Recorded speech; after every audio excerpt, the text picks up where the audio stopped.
The second comment comes from Sound Speeds. He says, in the movie Almost Famous, Russell Hammond is the biggest musical talent in the band Stillwater. He loves music and creating music, but sometimes the creative process with collaborators hinders genuine feelings from being expressed.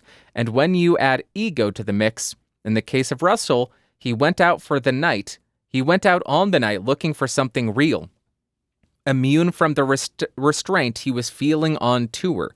This movie takes place in 1971, but the sentiment is the same.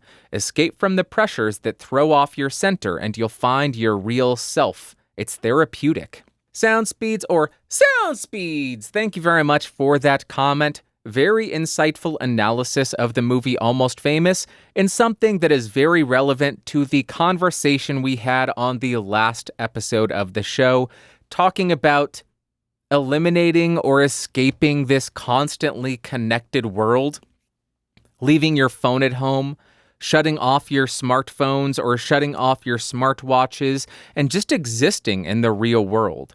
Trying to break that addiction to social media, trying to break that addiction to the dopamine rush you get from the likes and the shares and the comments and the views, escaping all of that and getting back to reality and having a real-world experience is one of the best things that any of us can do, especially in this constantly connected, this constantly surveilled world that we live in, where the real surveillance state is us. We decide to surveil ourselves and then post it online for the world to see, including all the intelligence agencies across the world. We share way too much. So I agree 100%.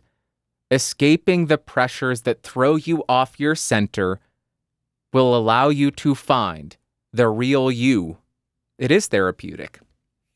Going for a walk without a cell phone, leaving your phones at home, leaving your smartwatches at home, just existing.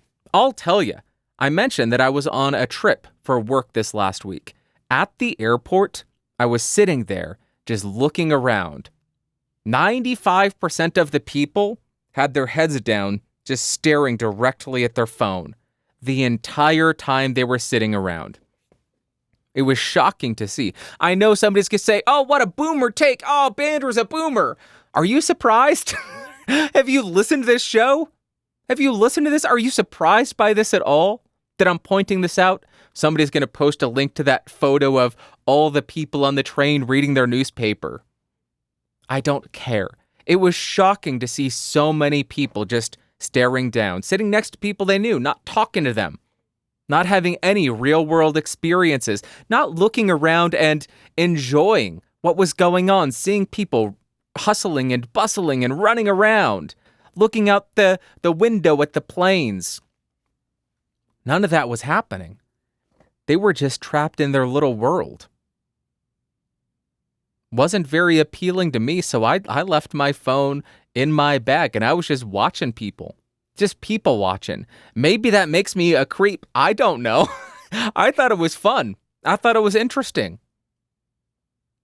Maybe I shouldn't have been drooling on myself while I was doing it because that probably made it a bit creepier. I bet people can imagine me doing that or think I'm being serious, just staring at people, just drooling on myself. Maybe it's true, maybe it's not. I don't know.